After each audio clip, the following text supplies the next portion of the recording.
আসসালামু আলাইকুম আপু। ওয়ালাইকুম আসসালাম। আসসালামু আলাইকুম। ওয়ালাইকুম আসসালাম। কেমন আছেন আপনি? এই তো আলহামদুলিল্লাহ, আল্লাহ পাক আপনাদের দোয়ায় রাখছে ভালো। তো আপু আপনি কি নামাজ পড়ে এসেছেন? হ্যাঁ আপু, মাত্র নামাজ পড়ে আসলাম। আচ্ছা, তো আপু আমরা তো আপনাদের জীবনের গল্প শুনতে এসেছি, তো আপনি বলেন আপনার জীবনের গল্প। আপু, আমার জীবনের গল্প হলো আমি মিষ্টি ইসলাম। আমার বাসা ঠাকুরগাঁও। আমি ইন্টার পর্যন্ত লেখাপড়া করেছি। আমার বয়স 24। আমি যখন 5 বছর বয়স তখন আমার মা মারা গেছে। আমার বাবা প্যারালাইজ। আমার মা মারা যাওয়ার পরে আমার বাবা প্যারালাইজ হয়নি, উনি আবার বিয়ে করেছিল।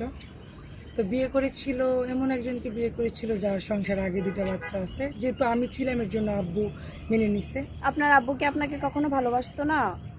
বলি, হ্যাঁ, আব্বু ভালো না বাসলে আমি এতটুকু বড় হতাম না আপু। মানে আপনার সৎ মা আপনার সাথে খারাপ ব্যবহার হ্যাঁ করতো? হ্যাঁ। তারপর উনি আমার দায়িত্ব, উনি আমার খাবার দাবার এটা সেটা 5 বছর বয়সে তো বুঝিনি আপু যে হ্যাঁ, বুঝতে কতটুকু বড় পেরেছি। আমি। তো আমাকে এতিমখানায় দেওয়া হয়েছে। আমার বাবা বেঁচে থাকতো আমাকে এতিমের মতো বড় হইতে হয়েছে। আর ছুটিতে সবাই, আমি সবসময় বলি আমার লাইফটা এরকম একটা কষ্টের জায়গা যে আমি বাবা থাকা সত্ত্বেও আমি এতিমখানায় বড় হয়েছি। আর ছুটিতে, গরমের ছুটিতে বলেন বা ঈদের ছুটিতে বলেন, সবাই যদি বেড়াইতে যাইতে, মানে বাসায় বেড়াইতে যেত কিন্তু মাদ্রাসা থেকে, আমার কপালে জুটতো না। কেন ঈদের মধ্যে কেন জুটতো না? আপনি কেন বাসাতে যেতে পারতেন না? আপু, বাসায় যদি যেতাম তাহলে মনে করেন যে অত্যাচার।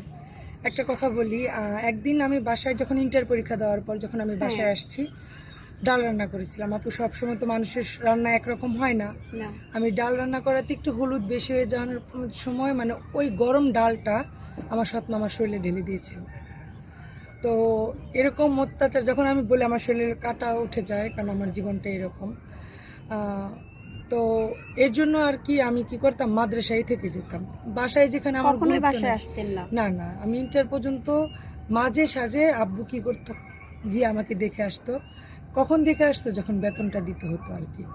ইন্টার পরীক্ষার পর আমি অনেক ভালো ছাত্রী ছিলাম, কিন্তু আপু আমি লেখাপড়া করতে পারিনি টাকার অভাবে। আর আমার বিয়ে শাদিও আমার মা দেয়নি, কেন যখন আব্বু প্যারালাইজ হয়ে গেছে তখন ভাবছে কি যে জায়গা সম্পত্তি যেহেতু সব ওনাকে মানে টিপসই নিয়ে বা যেভাবে হোক ব্ল্যাকমেল করে নিয়েছে আব্বুর কাছ থেকে, আমাকে কিছুই দেয়নি। তারপর মনে করেন যে উনি বিয়ে দিতে চায়নি আমাকে, যে বিয়ে দিলে তো মিষ্টির হাজবেন্ড হলে মানে হ্যাঁ, বাড়বে, মানে আপনার সম্পত্তি উনি নিতে আপনারটা পারবে, আপনি পেয়ে যাবেন। পেয়ে যাবো। আর যদি আমি একা থাকি তাহলে তো আমার কোনো শক্তি নেই আপু। হুম।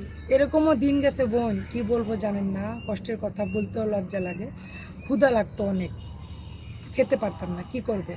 তারপর কি করতাম, মা যদি দেখতাম একটু বাসার আড়ালে টাড়ালে গেছে, প্লেট বাটি ধোয়ার সময় প্লেটের বাটির মধ্যে কয়েকটা ভাত নিয়ে যেতাম, ওয়াশরুমে বসে খাইতাম। যদি মা এসে দেখে ফেলতো বলতাম কি প্লেট দুই। মানে আমার কপালে এতটুকুই এরকম। কষ্ট আপনার হ্যাঁ, জীবনে? আজকে আমি এখানে আসতে হবে আপু, মানুষ কম কষ্টের পর আসে না। আমি 4 দিন না খেয়েছিলাম, আমি মানে আর পারতেছিলাম না। তো আমি আগে একটা অফিসে গেছিলাম, আমার সাথে প্রতারিত করা হয়েছে। তো এর জন্য এখানে আসছি। তো এখানে আসার পর তো আলহামদুলিল্লাহ দেখছি অনেক আপুরই বিয়ে হয়েছে, জামাইয়ের বাড়ি যাচ্ছে, বা সবাইকেই সুযোগ সুবিধা দেওয়া হচ্ছে। তো এর জন্য আপনাদের ক্যামেরার সামনে আসা আর কি। আচ্ছা, ঠিক আছে, কোনো ব্যাপার না। আমরা এই ভিডিওটা আপনার আপলোড করে নিয়েছি, এটা আমরা পাবলিক সার্ভিসে ছাড়বো।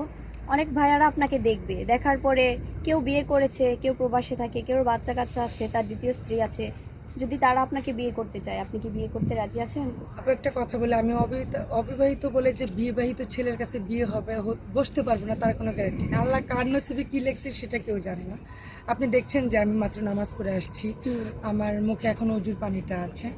আল্লাহ আমার কপালে যেমন লিখবে, যেমন থাকবে, আমি তার কাছে বিয়ে বসবো। কিন্তু আরেকটা কথা কি, যদি কোনো সৎ ছেলে মেয়ে থাকে আমি আরও বেশি খুশি। আমার মাকে আমি দেখাই দিতে চাই যে শুধু মানে আমি মার এটা বলতে চাই, মা গো, সৎ মাও মা হওয়া যায়।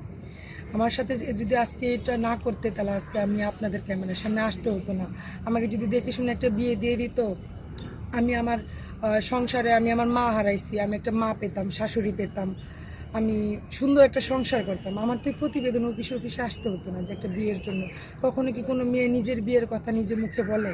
না। তো আজকে আমি কষ্ট করে কিন্তু বলতে আসছি যে পৃথিবীতে বাবা মার পরে যদি কোনো সুখ থাকে তাহলে স্বামীর সুখ। বাবা মার সুখ তো পাইনি, দেখি স্বামীর সুখ পাই কিনা। আচ্ছা, ঠিক আছে, আপনার জন্য আমরা সম্পূর্ণ চেষ্টা করব। ইনশাআল্লাহ।